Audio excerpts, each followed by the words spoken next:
Hey everyone, welcome back to Season 1, Episode 2 of Peas in a Podcast.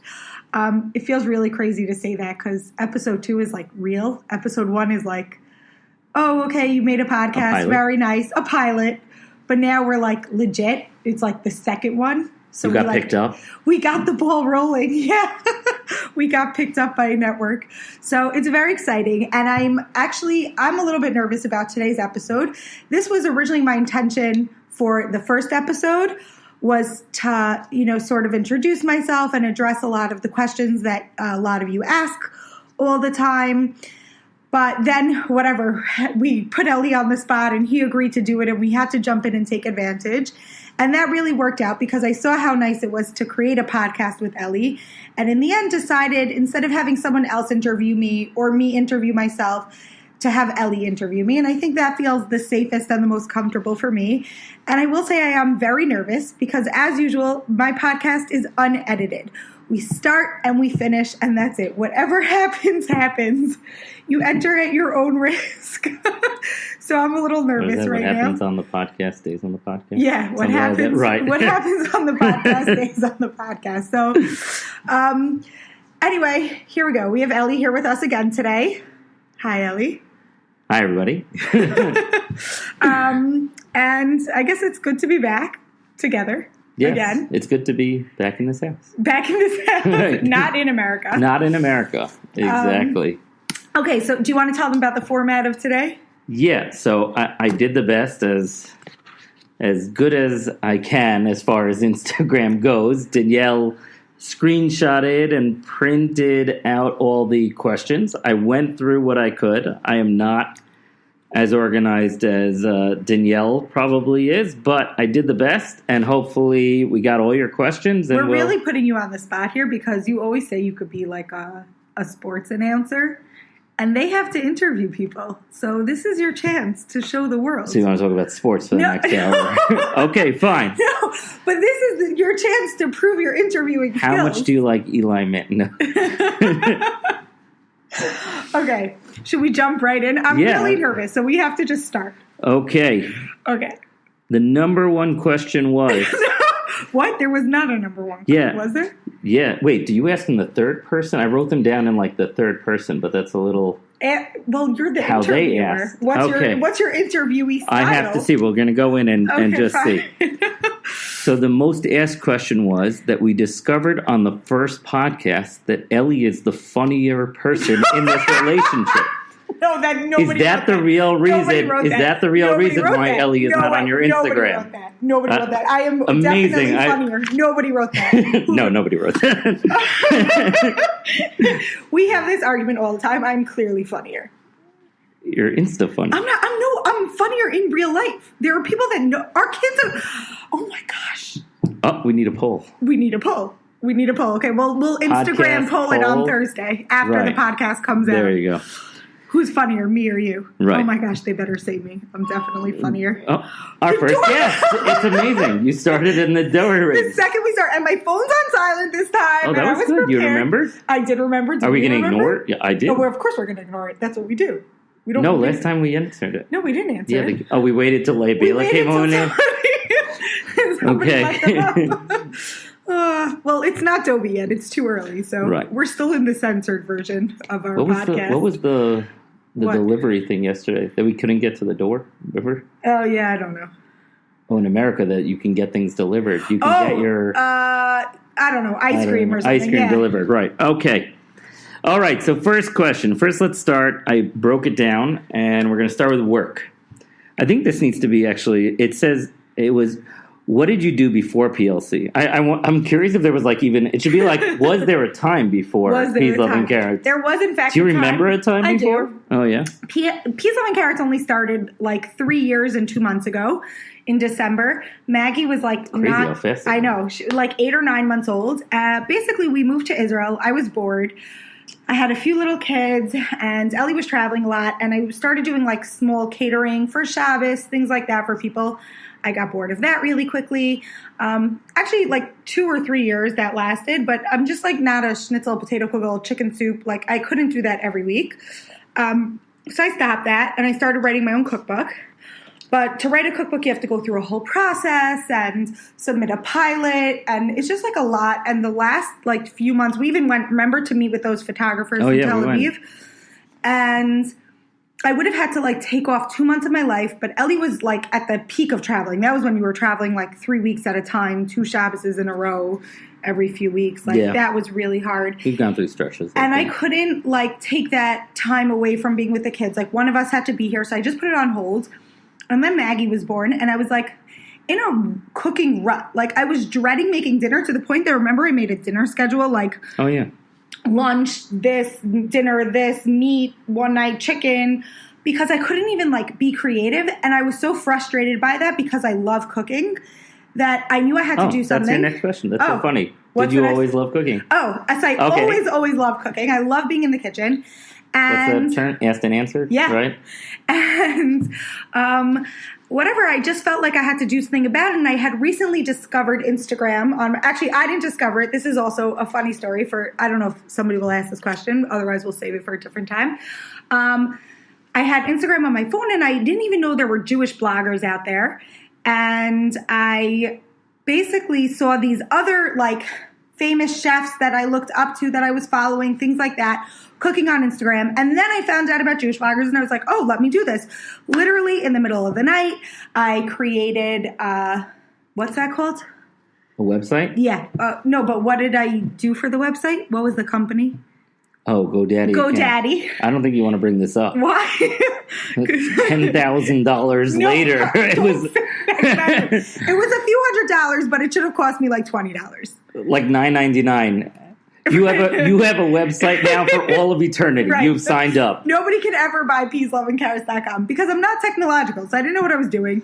I bought the website. I bought the domain name. The name just popped into my head. That's a question I get a lot. You bought like 12 other services. Yeah. Also. Because I also bought .net, .everything, because I didn't want anybody else to take it. And then I created the Instagram account, and Baruch Hashem, it was just, that was it. So that was life before PLC. Then there was PLC, and I love it. So, when did your love of cooking start? Oh, when I was a very little girl. Very little. I always loved watching my mother, my grandmother. I have like very specific images of her sitting at the head of the table in the kitchen, my mother behind the counter cooking, and my grandmother always sat when she cooked because she had like phlebitis in her legs and whatever. It was hard for her to stand so much, and literally she would sit for hours. I mean, the woman did not move for like 4 or 5 hours, like the most typical Moroccan grandmother, rolling cigars and pastela, like the triangle, for hours. But she would like, her fingers were arthritic, so they were like bent in a little bit, but they were the perfect shape for making things like mafleta, which is like a Moroccan style pancake, and cigars and rolling them. And she would just sit there for hours, and I loved watching her. And then eventually my mother's not a dessert maker. She can't bake. She tries, but she can't. And I took over making Duncan Hines brownies. That was like the first thing I learned to make by myself. And I started getting creative, and I would put peanut butter chunks and nuts and chips and like different things. And my parents, I guess, were very, very encouraging. Like I would bring it out, and my parents would be like, look at what Danielle made. And I would really do the whole thing myself, even though it's 3 things, but it gave me a lot of confidence in the kitchen. I loved experimenting. Yeah. And like this was a natural fit for me because at the same time I was like making brownies and cutting the ends off string beans, I was also in my bathroom making infomercials with shampoo and conditioner bottles, like mixing them. Oh, look at how the conditioner marbleizes into the shampoo. If you buy this in 3 easy payments of $9.99. So like, I think, well, you still love infomercials. I love infomercials, right. But I think Instagram just combines my love of everything. Like 12 of them, right? Oh, yeah. But that wasn't the first thing I got. Oh, yeah. What did you say? No, the first thing I got when I was never a good sleeper. So even when I was little, I always woke up early. And my father, I guess, would put on infomercials and go back to sleep. And there was the hair dini, okay? The hair dini was this styrofoam thing with a wire in the middle, and you twisted your hair around it and you made a bun. And I had very, very long hair my whole life. Long, thick, curly hair. And I wanted the hair dini. And for like 3 months, because you know, like infomercials go like that, like how HBO used to be like the same movie over and over. Right. So infomercials are like that. Like you have months of the same infomercial. And one day my father surprised me and he bought me the Herdini. He bought the Herdini? He bought the Herdini for me. All right, we're going to have to get you a new Herdini. I know, but so really it's all of this is his fault. But also to his credit because he bought me the Herdini. And then, years later I have a closet full of infomercial stuff, which I love. Thanks, Dad. All right. Do you have any suggestions for people coming to Israel, like fruit, vegetable? That's in work? Yeah. You give shiftors. Oh, where to buy? First of all, where to buy? Oh, I don't really like to give suggestions where to buy because it's so complicated with tachshirim. And, if you're listening to this podcast today and I tell you I buy my fruits and vegetables by Yaakov on Karen Kayemet, but you know what? In 4 years from now, halavai, you should still be listening to this podcast in 4 years. But, everything changes, so it is very complicated. The best thing to do is when you come here and you need to buy something specific, send me a message or an email and I will let you know. Okay. 2-part question. Okay. What do you can choose if you want which one to answer first. Fine. What do you love the most about Instagram and what bothers you the most about Instagram? Ooh, guys, I don't like to answer those questions. Well, what do I love is easy. I love Instagram. I love that I get to meet you all and connect with you all. I love the messages. I love getting to talk to you and answer. I love that it's a creative outlet for me. Food is very, very much a real outlet for my brain. If there's a lot going on in the world, if I could just be in the kitchen and tune everything out, I love that. And then I didn't know this before Instagram, but taking the pictures, setting up the pictures, the whole process, writing about the food, all the different creative parts of what it takes to produce a recipe content for Instagram is really, really amazing for me. I really enjoy that. And then the interactions, I didn't know that when I started this, I would get to meet thousands of people and I would have all these new friends. So I think that actually leads into another question. It said is it hard always to be recognized? But no. I think that you love meeting people. I do. You say that all the time. I love meeting people. Sometimes it's a little awkward, when you're at certain doctor's visits or things like that. You maybe would rather remain anonymous. But I think those people would also rather remain anonymous. So, we're what's it called? Equal footing? Equal footing, yeah.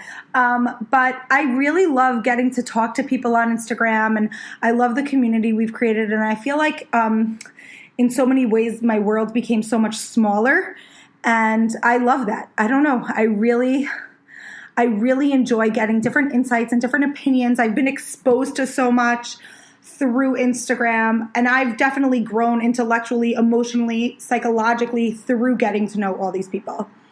Do you want to address what bothers you? Or? What bothers me? So I don't really like to talk about this stuff because, I guess, and this is what bothers me, which is why I don't like to talk about it. I really don't like the word rant. I don't listen to so many people's stories, not because I don't like to, but because I feel like you're either a content producer or a content creator or consumer. And I'm a content creator. And that doesn't leave much time for content consumption. So I don't really have so much time to go through stories.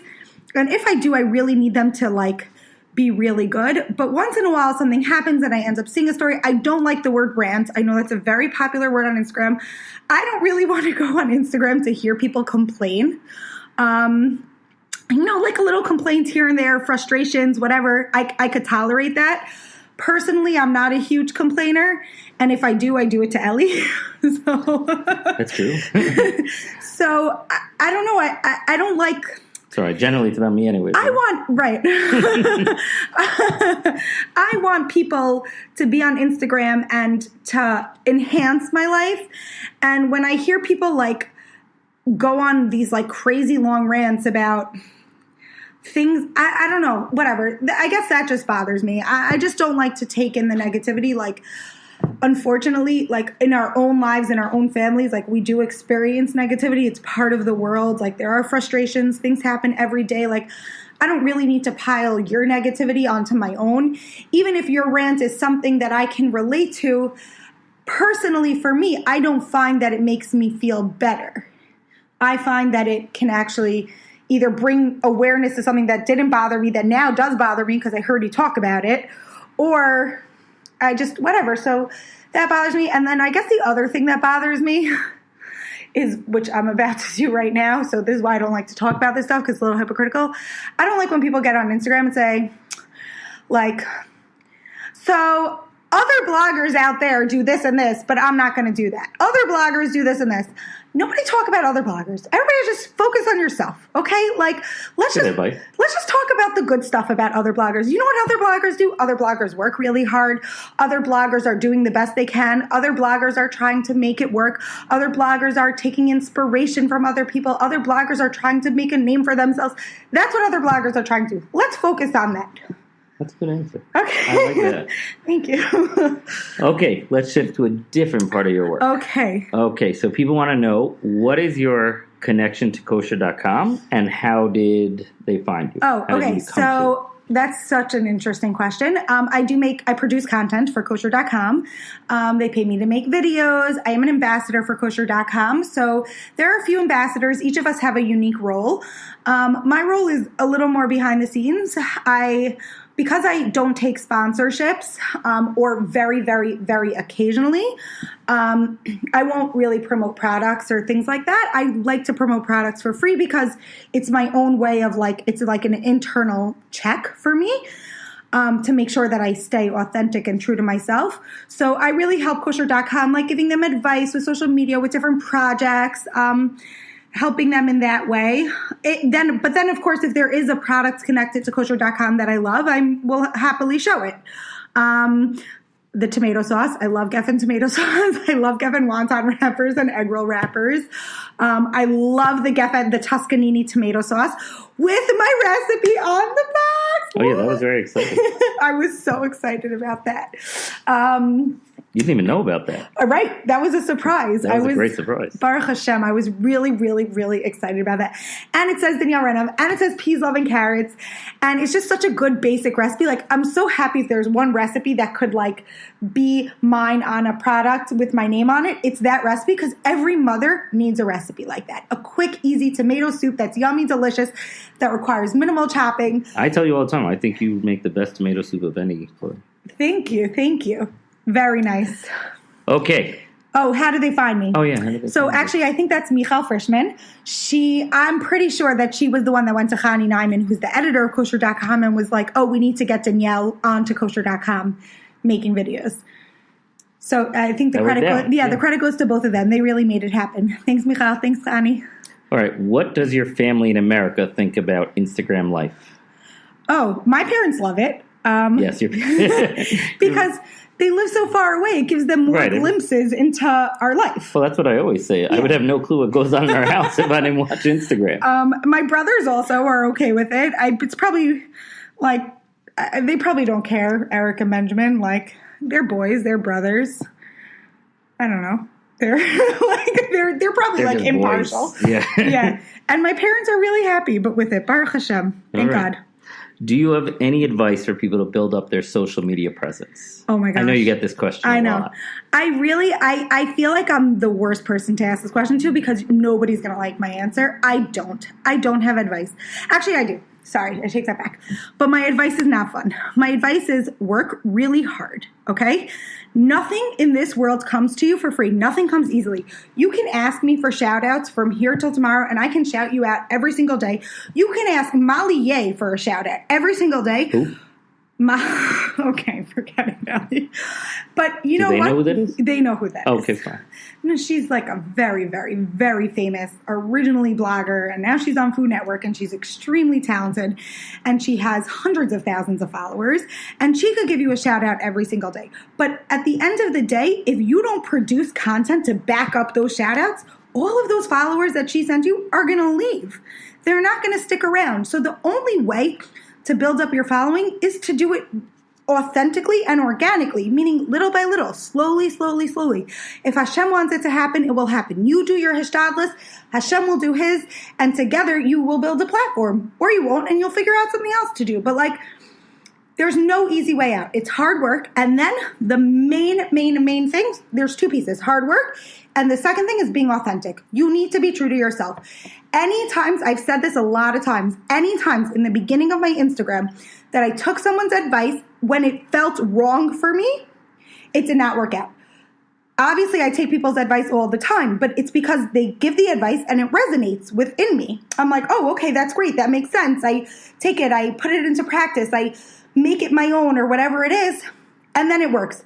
But if somebody's advice did not sit well inside of me and I did it anyways because I thought it would be good for business or whatever, it did not work. So stay true to yourself and work really hard. So you mentioned, what's her name? Molly. Molly, eh? Yeah. Who else? They want to know who else you follow on. Oh, I do follow her, but I don't. Okay, yeah. Who else do I follow? Who else do you follow? Oh, gosh, that's such a loaded question. I feel like I can't. Are there like a few people that you just like love that you I follow Adina Sussman. I love her. I follow... Whose stories do I watch? Maybe let's break it down. Is there like... Because Adina is... You mentioned her. She's in like both worlds. So let's say there's like 3 fashion bloggers. Okay. Not clothing creators, like stylists. I don't even know what they're called. Like people that invent clothing. Fashion designers. That word? That word.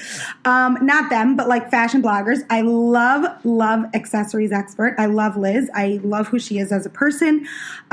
If I go on Instagram to watch stories, she's usually like one of the first 3 or 4 stories that I would watch.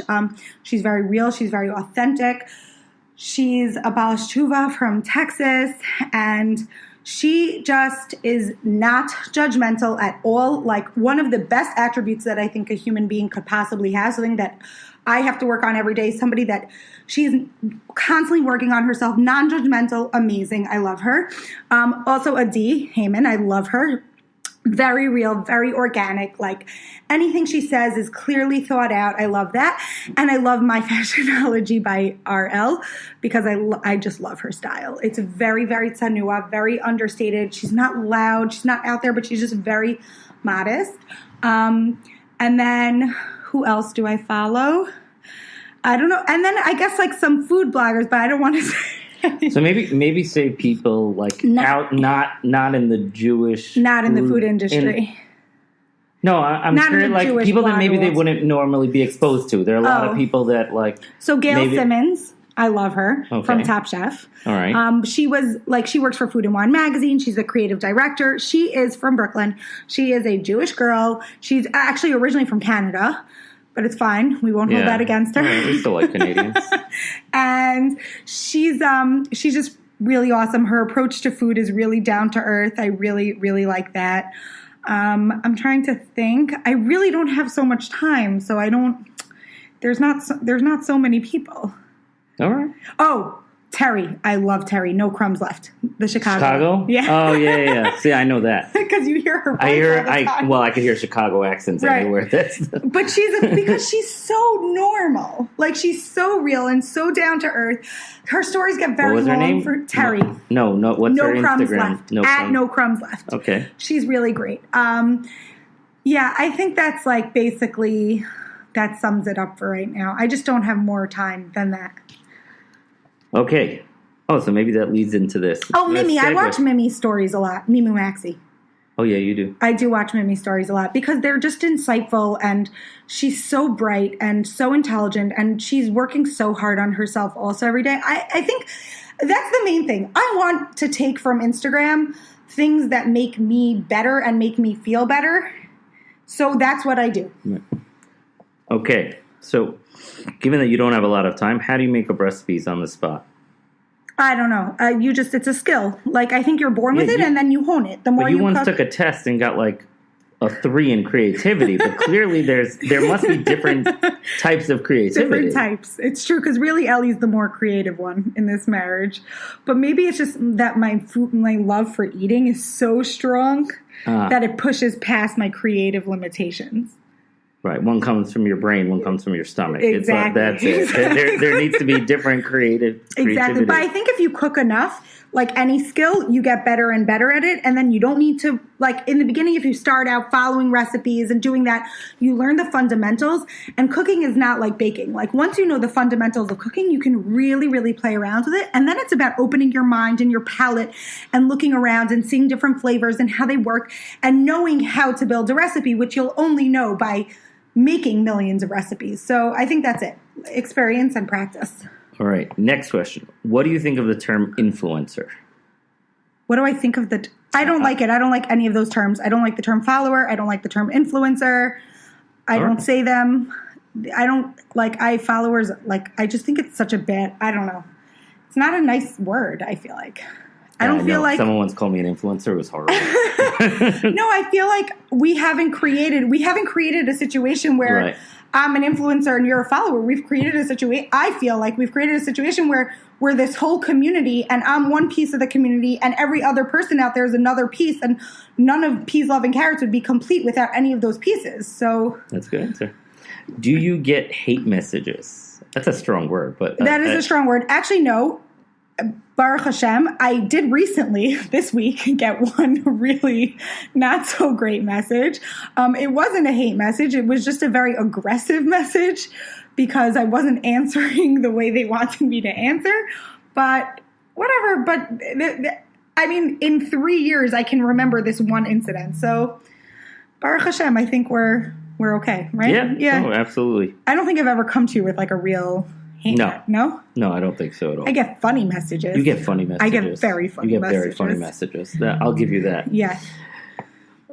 This isn't, I don't know if it falls under work, but I guess they're asking as Peas, do you ever take part in fundraisers?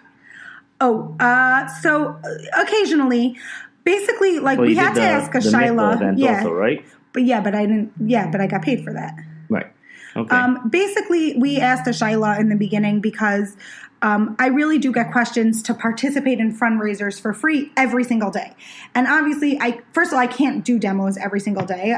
I know there are a lot of kosher bloggers out there that do. I don't have time to invest in it. Baruch Hashem. First of all, I live in Israel. My kids, Leibela comes home at 2:00. Wait, that's probably Dovi calling you right now to get on the Hasa'ah. Hold on one second, folks. I think you should, yeah. Oh, wait, no, this is Dovi calling me. Hold on. Hello? Shalom. Oh, okay. Ellie got it. Baruch Hashem. Okay, so basically, what we came away with from the Rav was that I should choose organizations that we already feel connected to or that we would want to be a part of, however that fits into our Meiser plus whatever chesed we cheshbon to do. And any of the other ones, it is okay to charge for. Obviously, I could do it at a discount if I need to or not, but I could be more discerning in that way because I can't work for free for every single organization out there because they're all worthy causes. Like, there's no way to choose this one's more worthy, this one's more worthy. Like, chesed is needed at every level for every person, and it exists for a reason. So that's basically how I choose fundraisers, is things that we're already involved in or things that are personal to us. I guess the way you out there would pick which organizations you donate money to or give to or participate in events in. Okay, sorry about that. We whatever, Dovi has to come home early on Mondays, and his Rebbe was calling to make sure that he actually has to come home early on Mondays, because if you know Dovi... Right, he would just I gotta go. Yeah, I'm out of here, bye. I think they know that. But this is what they wanted in our house, real life. This is real life. This is real life. Real life with Dovi. Baruch Hashem. Okay, so this, I think they go together. It's how do you... I guess limit your Instagram use. I don't know if that's a great word, like limit, but I guess it goes into the how do you juggle, control. That's better. That was their word, but how do you juggle like work and life? So I think they sort of go together because I work in the mornings. I work in the mornings when my kids aren't home, like right now, when they're almost home. And then if I'm making dinner, like normally when, I guess for me, by the time I make dinner, maybe because my family's a little bit older already, they're not like all on top of me when I'm making dinner. Like the little girls are playing with the big kids and the big kids are at Chugim or this one's out. So like Instagram storying for 15 minutes while I'm making dinner when nobody's around me doesn't really affect the home life situation. And then, as you all know, I'm really not much of a sleeper. So I do a lot of my message answering in the middle of the night and in the morning. And I write in the morning. I have till 2:00 every day, and I just get it done. That's accurate. Okay, Next question. Do you really get excited about food? People ask this all the time. They're like shocked. They ask you? They ask, yeah, they're like shocked. It's the same thing like last time. Are you really like that in real life? I feel like we need to record like my conversations with my father. Like that would be the best. About how excited about food you are? Because you just, right. Because before Instagram, he would have to listen to all of my spiels about food. Right, what I cooked, what I made, what I liked, what I ate. So maybe we should hear his side of it. No, he's a foodie also. He enjoys it. That's true. Yeah, I really do get that excited. I love food. It's not a joke. I love to eat, I love to cook, and I love food. And I like to talk about it. Actually, I have a friend, don't worry, I won't tag you. You guys know her. Shout out to you. And we had another friend that used to come to the park and be like, oh, you guys are talking about food again? We'd be like, yes, that is what I like to talk about. I like to talk about food. And eat it. I like all parts of it. I like to shop for it, cook it, prep it. Well, prep it before cook it, then cook it. All right, they get it. Okay, let's shift a little bit about some other questions, maybe around your personality, your shkafic type. I tried to put them into a category. So, how do you stay so calm with so much going on around you?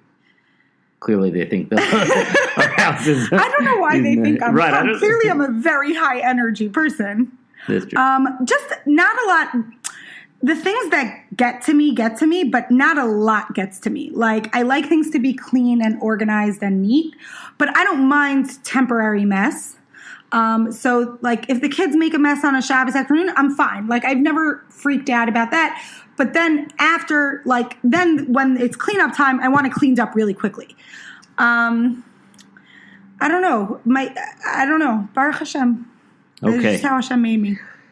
So there are a few questions here that I think fit together. So it's basically, who was your inspiration to become frummer? Or, who's your biggest role model maybe now? And what made you choose this lifestyle? I don't know one specific person that was my inspiration. My mother is Moroccan, so even though I grew up very modern, both of my parents, my father also actually, they're very, very spiritual. They're very connected to Rabbanim. We grew up, we used to make jokes when we were little kids, me and my brothers, that my mother would take us on vacation based on what places had the most kfarim. Because we had to go to Amanek kfarim. But the truth is she infused us with a lot of spirituality, and I always felt connected to Hashem and His Torah. And then combining that with like the halacha that I learned when I was in Israel was a very natural fit. It was a way for me to express my spirituality towards Hashem. So I don't know if it was one specific person or just Hashem. I just wanted to be more connected to Him and His Torah. All right. So I think at this point we can say that you've achieved your goal in life. Someone asked the question, are you Chabad? You did it. They think you're Chabad. I'm everything. Why not? Why can't I be Chabad? I mean, I'm technically half Moroccan, half Ashkenaz. But yeah, like I'm also Chabad. I'm everything. Like who told you that line? Everybody's Chabad. They just don't know it. They just don't know it? Yeah. I don't know. There's so much wisdom from so many Gedolim. Who said that I only had to listen to one Gadol? Like, obviously I connect a lot to Moroccan Rabbanim, because to Sephardi Rabbanim in general, like that kind of beautifying Torah in a very grand, loving way, a real focus on Ruchnius speaks to me because I think it's in my blood.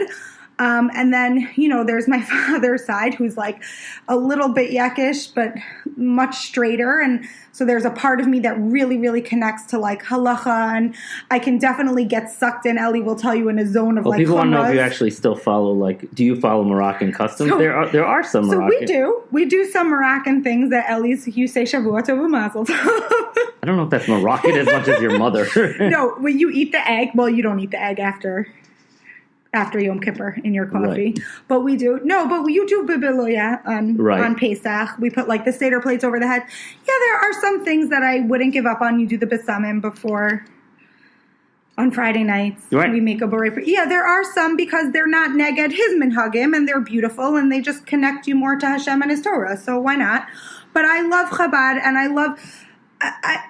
any way that I can connect to Hashem or that enhances my connection to Hashem, I'm open to. So that's how I feel. Okay.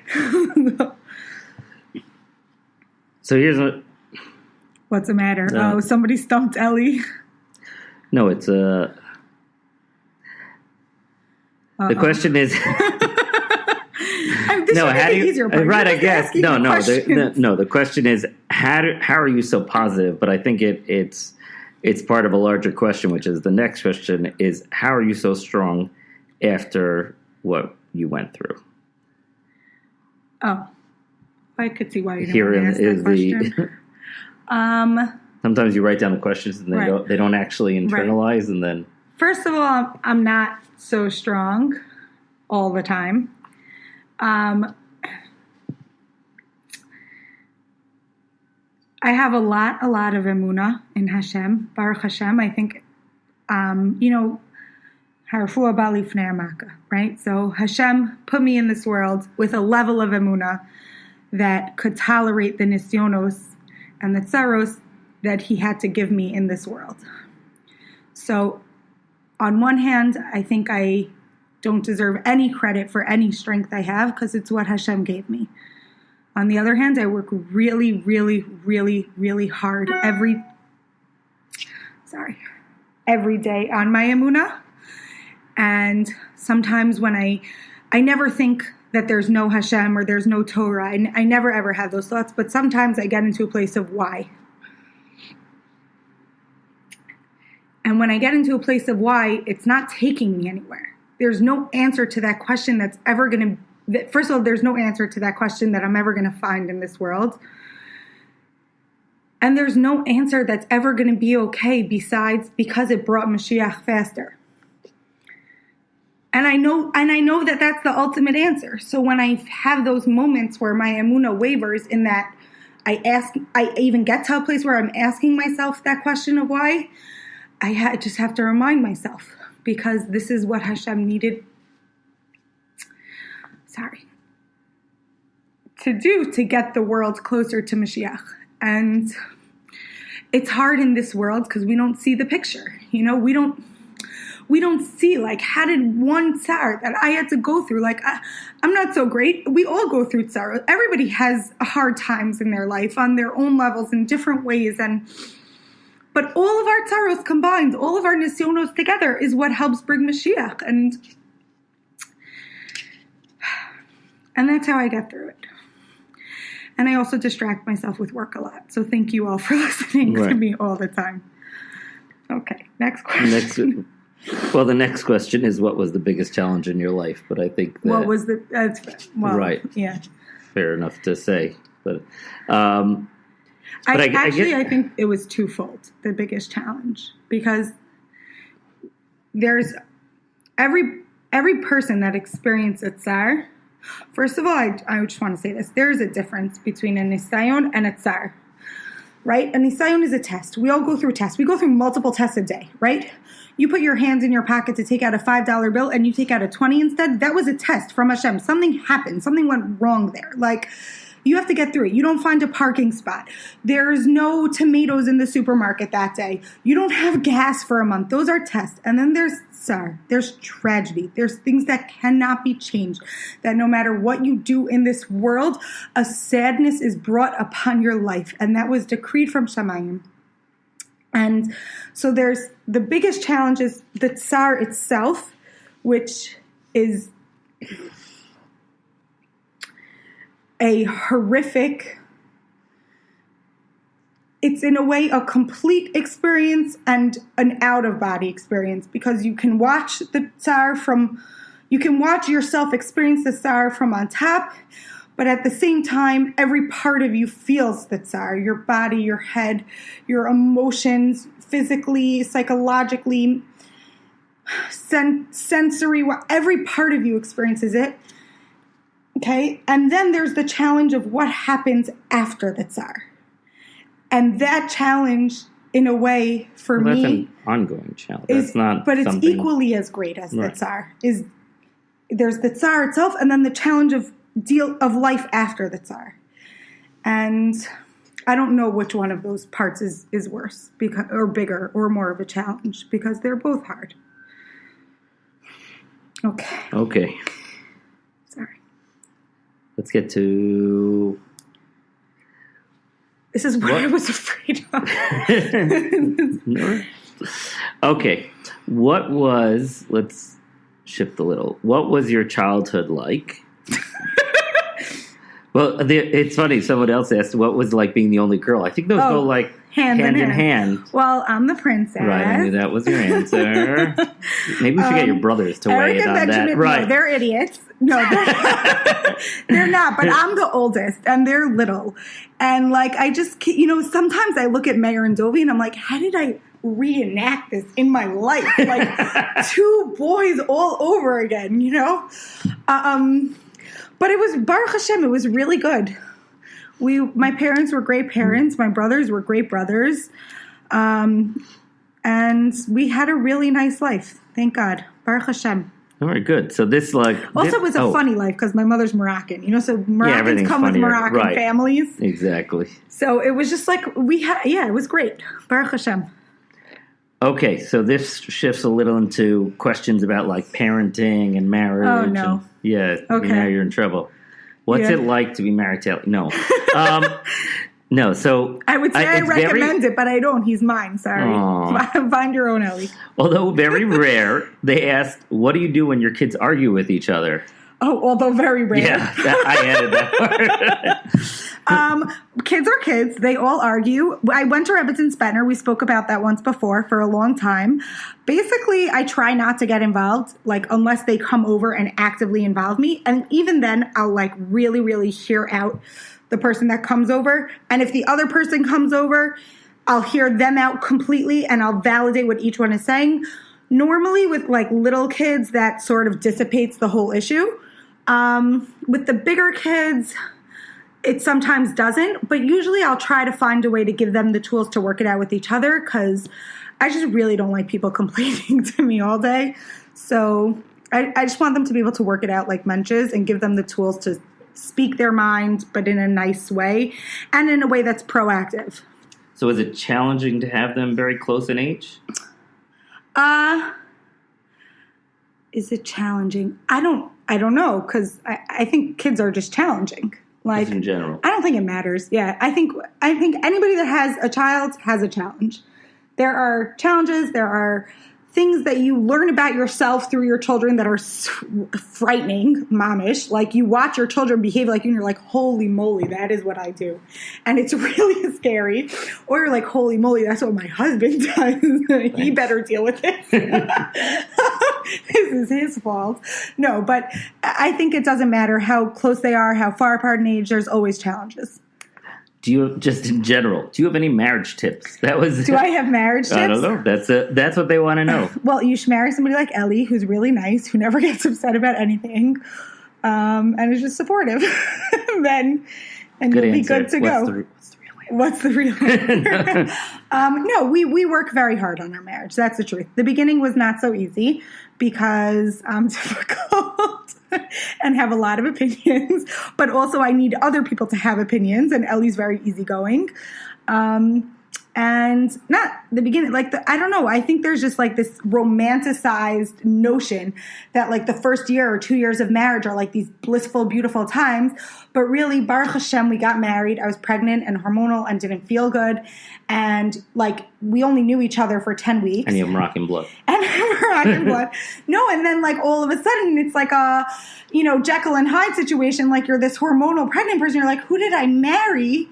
And and it was hard and we had to work at it. But Baruch Hashem, I don't know, like there was love throughout the whole time. So thank God. I don't know. I think it's just communication's a big one. That's a good one. We had to learn to speak the same language. Yeah, we definitely speak different languages. Right. I'm very articulate. I'm very specific. I think very quickly. I speak very quickly. Ellie likes to take his time sometimes to speak. And I'm like, Ellie, let's go. Move on with the conversation. Okay, I'm going to ask. Thinking. All right. Sorry. I'll ask the next question.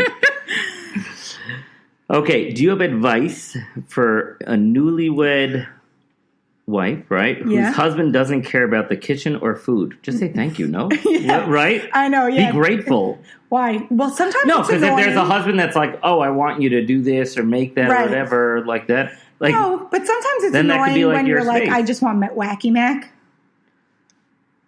That's And like the wife wants to when- like make a nice meal. Yeah, you should learn. Well, I thought we went through this last time. You don't make good Wacky Mac. Okay, fine. But I'm saying, Right. I hear what she's saying, but that's it. You're different people. Like, you can't force him to No, like maybe what you she like. should ask what he likes. Right. Oh. Oh, no. Oh. I Maybe made there you is. banana cake. I made you banana That's cake. true. You have no That's true. time She to did make me banana and cake. I gagged the whole time. I hate the smell. I hate mashing them. I hate opening them. And I made it for you anyway. Okay. We're good for the year. Yes. No, healthy cookies are Healthy cookies are coming back. Yeah, Yes. that's true. All right. Because Ellie is gone so often, how do you make sure to make time for the two of you? It's actually a challenge. Yeah, it is. It's not so easy. We work on that. I know people have date nights, things like that, but like it's very hard because there's like, let's say So a much lot of going weeks on. that he comes back Friday and leaves again Sunday. So there's no time for a date night. Motzei Shabbos is not always so easy to get out. Like, you know, you're tired sometimes Motzei Shabbos. Shabbos are not always relaxing for mothers. So it's hard, but we try. We text. We text. we talk on the phone. We talk on the phone sometimes. No, we try like when he comes back, we go out for breakfast. Right. That's like usually we could our find thing. time for breakfast a lot of times. While the kids are in school, like before the pressures of the day set in. But we talk a lot. Like even when he's in America, we're just always in contact. In I don't know. Constant contact. Constant contact. That's what yeah, you're looking thank for. you. Okay, that was a good answer. Thank you. Maybe you could try a little harder, you know?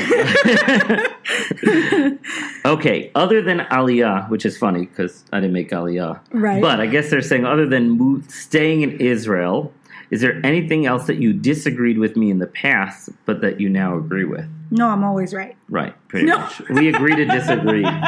No, actually, me and Ellie don't agree on anything.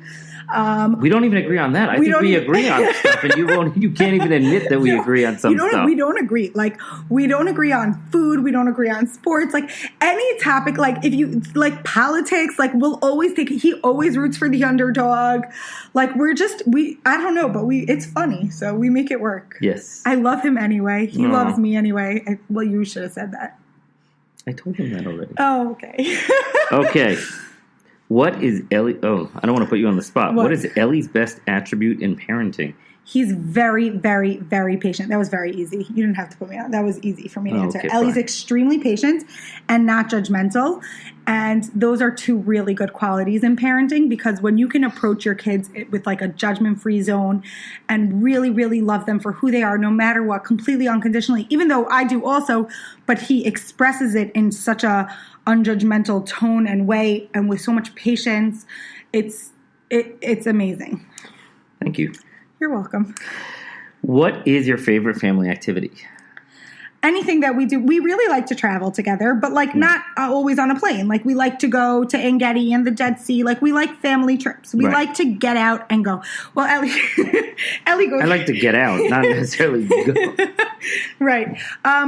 We like family time, like Yeah. activities. We like to be out, or even like playing a game is good for us. Like we No, that's like. true. We play a lot of games together. Yeah, we're not like, we don't just like sit on the couch and talk, but like we don't have kids old enough for that. And our two oldest kids are boys.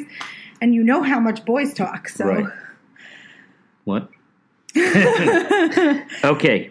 Maybe this should have been in. What's your hashkafa on movies, TV, music, secular versus Jewish? so no secular music or movies. Actually, movies, yeah, a little bit secular, but we'll screen them first.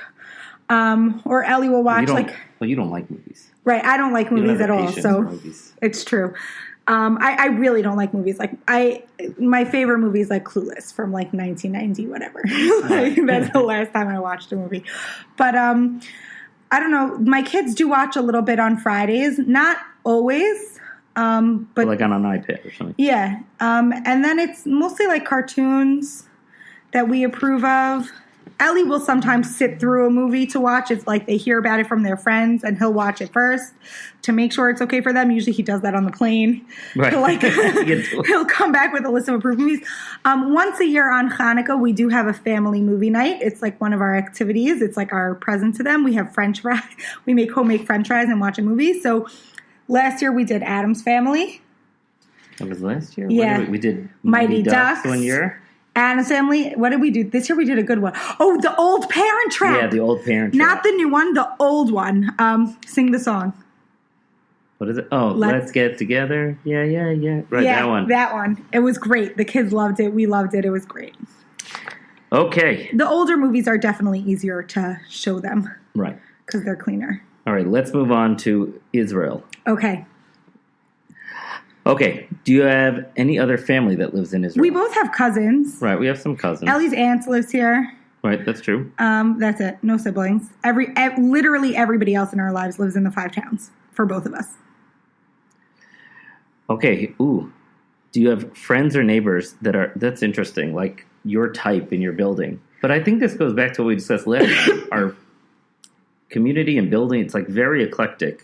It's amazing. Yeah, it's everybody's from, but like different kinds of froms. And yeah, there are a lot of people like us, and we're very lucky. We live in Rehavia, and it's the best neighborhood, and I love my friends, and they're amazing, and we're very lucky to be here. Okay, was it difficult making Aliyah? And did you have like a good support system in place? No, actually we didn't have a good support system, but you create one here because nobody has a good support system when they come here. But like you're all drowning, you know what I'm saying? Right. You all sort of hold hands and just help each other. That's what it felt like for me, at least. And I will say this to anybody making Aliyah: plan. And just know that nothing you plan will end up how it is. But it's okay. Your first year will be hard. You'll have to adjust in every way. However you planned, you will have to readjust that planning to fit something that happens in this country. But it will work out. It will be fine. Okay. Do you have any advice for kids that are coming to Israel for the year, for seminary or yeshiva? No, but I have advice for seminaries and yeshivas. Oh, yeah, you do. I do. No, I agree. It's right. Not nice. It's not nice. Like on a year like this year where Rosh Hashanah was so early, the girls had one Shabbos before Rosh Hashanah, and then the school was like, peace, we're out. What? And these girls have to find so many meals and places to stay. It's so stressful for them. Why don't the seminaries take responsibility? No, they really should. I'm sorry. I agree with you. It's not okay. These are 18-year-old girls. They're in a new country, in a new place. Some of these girls don't know anybody. Some are very lucky to have a sibling, a cousin, or an aunt, and some don't. And it's not nice. And we have every year, right? Every year. Yes. At Rosh Hashanah, we get a call from a crying mother or a crying girl. Every single year. I feel the seminaries need to take responsibility. Sorry.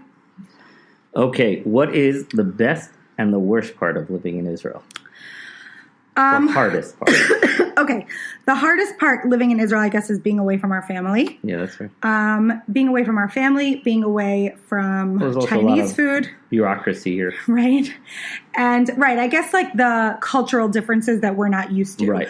Like no health service. insurance, no service, not having gas for 6 weeks, figuring out where to send your kids to school, like all those little things that if we lived in the 5 towns would be so easy for us because we would know how to navigate those systems. Right. That is hard. And the best part, the best part of living in Israel is just that it's Israel. I don't know how to explain it. No, I don't think that. I think that answers we once made a list, right? We made like a pro and con, and we had no pros on we didn't the really Israel side. But then, like, it's Eretz Yisrael. It's in your blood. You just feel at home. So they want to know if the kids ever asked to move to New York, though. They don't. Remember, we've asked them a few times. Right. Would you want to move back? Do you like living here? Because they love their cousins and they love their family. And Leah Baylor, remember after the summer she wanted to stay, and then we told her that she'd have to go to school. You'd have to go to school here. She's like, okay, forget it. I'll go back. No, they really they love it here. This is their home. You know, this is what they know. Right. They want to know how your Hebrew is. Oh, my Hebrew is amazing. Your dikduk is horrible. Grammar is like I can't spell in English either. That's true. So it's like on par. I hear that. Are your parents upset that you live in Israel? Next question. No, yeah, of course they're upset. No, they're not. Yeah, I'm the only upset. girl. No, they're proud of you that you live in Israel. I don't think so. Oh no. I mean, they Well, love tell me Israel. about the time that your mother took you to an open house. Oh my gosh. My mother ambushed me and took me to see an open house in the 5 towns. That was funny. Hilarious. But we're not moving back. But I don't blame them. It's very hard. I can't imagine if I'm my only girl, but like if one of my children picked up and went 6,000 miles, I think they're happy that if I was going to go 6,000 miles, it would be to Israel and not to like California or in a different direction or London or Paris. Like at least if I don't live with them, I live in Israel. But are they happy about it? Most likely not. These are just some random questions. Also because I'm the princess. Right. Okay. What is your favorite recipe that you created? I don't know. I like all my recipes, or I wouldn't have created them. I told you I'm a very moody eater. Like today, I'm in the mood for like a vegetable soup, so that's what we're having. That's going to be my favorite recipe today. Okay. This is an interesting question. Do your friends find it intimidating? I don't know if that's a word, to host you for meals. I don't think so. My friends are excellent cooks. Right. I think your friends are. I like your friends cooking better, right? Yeah. Some of them. You just said that to everybody. Thank you. That was nice. Vote of confidence. Well, sometimes it's very Hamish cooking. Yeah, he does. He does like that. Because he likes their potato kugel and their schnitzel and their soup. But we once went to someone. We went to someone once, and like they brought out chicken. They're like, "This is your chicken." Oh yeah, that was funny. That was funny, right? That was funny. But I don't think so. Also, I'm not. It happens to be I'm not a difficult person to please food wise because I genuinely like to eat. So yeah. Okay. Do you have a travel bucket list? That's a good question. Yeah, everywhere. Everywhere, right? You just love to travel. Yeah, I just love to travel. But I mean, I've been to a lot of places. Well, that's your motto. We'll travel for food, right? Anywhere there's food, you will go. Okay, brownies, fudgy or cakey? Is that that even a question? Fudgy. Oh, who would even choose a cakey brownie? I don't know. I don't like brownies. If it's a cakey brownie, then it's a chocolate cake. It's either brownies that are fudgy or, oh my God, I can't even believe that's a question. Okay, sorry. It's in the name itself. Fudgy or cakey. Fudgy means brownie. Cakey means chocolate cake. They're not the same. Sometimes I'm in the mood for chocolate cake. Sometimes I'm in the mood for brownie. If I want a brownie, it better be fudgy. I hear that. Okay. Where do you buy your tickles? All over. All over. I know. That's a question I get a lot. Right. You know that. First of all, some of my tickles are 12 years old, like I've had since we first got married. I take very good care of them. I wash them very often. I keep them rolled up, like standing up, so that I could always see which one I want. But I like the Shuk, Ben Yehuda, the mall, in between Ben Yehuda and the Shuk. I just like keep my eyes open. And if I see like a color I really like, mostly it goes like Liffy, the fabric. I'm very specific about a certain fabric. Like I want it to be a little bit gauzy and a little bit cottony so it doesn't slip, but it stays good. Also, I don't like when they wrinkle by the fold, like where your forehead goes. So that's basically how I buy them. They asked if we have any code words. I don't think we have any code words, right? For what? I don't know. I guess it's like... No, but sometimes I wish we did. Like when we're in public and something happens and I like try to tell you something because you don't get that stuff. No, I don't get that stuff. Like if I like kicked Ellie under the table, you. Right? I can't. No, but if I kicked you under the table, you're like, "Oh, why'd you kick me?" And I'm like, "Oh my God, why did you say that in front of people?" Well, why did you kick me? Because obviously I was trying to tell you something. I think our kids would figure it out. They're smarter than us. We could use some code words. Right, that's true. We definitely could. I'll give you that. Okay. They want to know what you studied in school, in college. Do you want to tell them how you ruined my college? Yeah, I did. I'm sorry. Basically, when I was in Stern, I had a double major of psychology and history or English. I don't remember because a few of the things overlapped. But then I had to, I got married the day of my final and Stern they failed me for the final. They would not let me retake it because apparently you don't schedule your wedding the day of a final, even though no 20-year-old girl schedules her own wedding.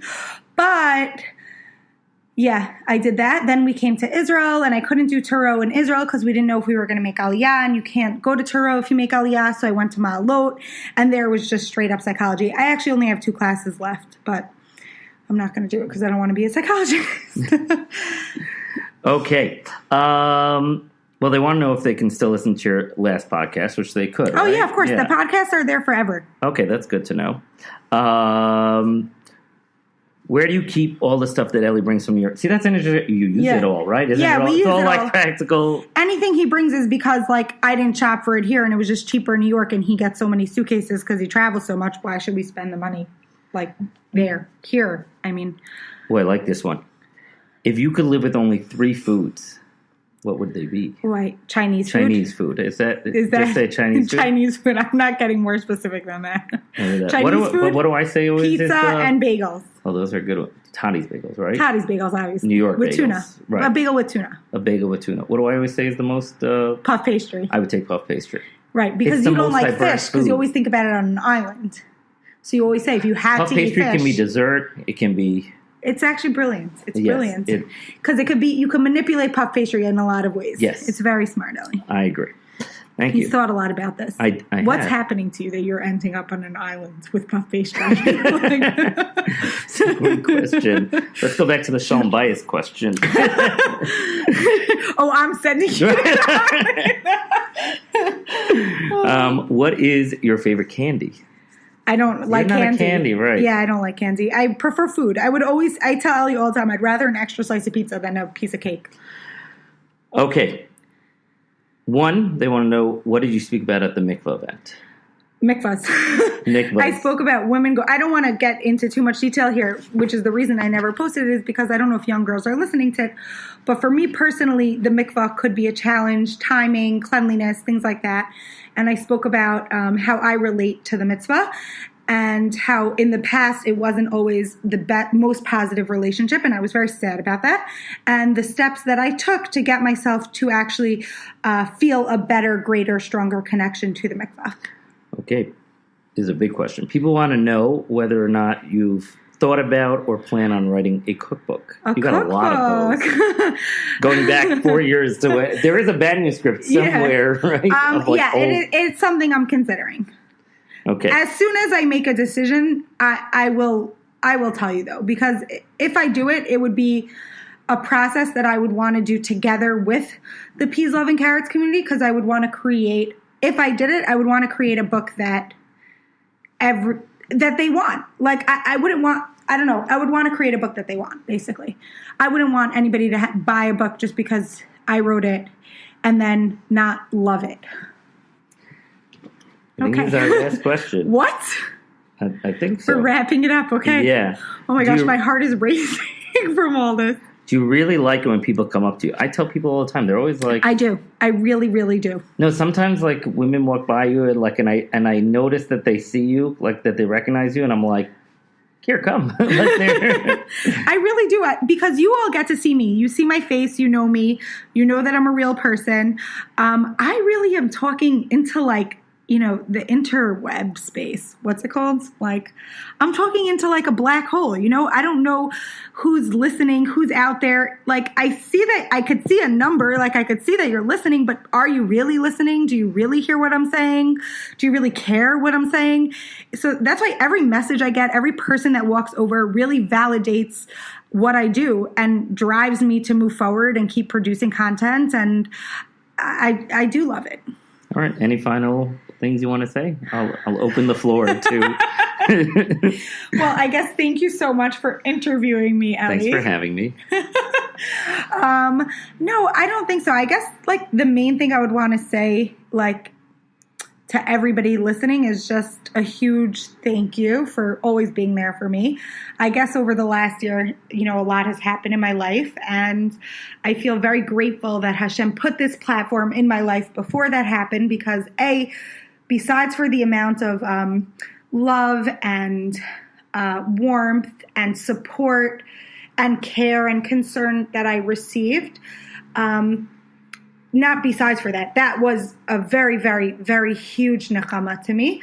But also having an outlet to distract myself when I needed to distract myself, or to focus on something else for a little bit, or having an outlet for my emotions or my creativity, and really allowing me, the way you all allow me, even today, to continue to express myself on my own terms, in the times when I feel most comfortable.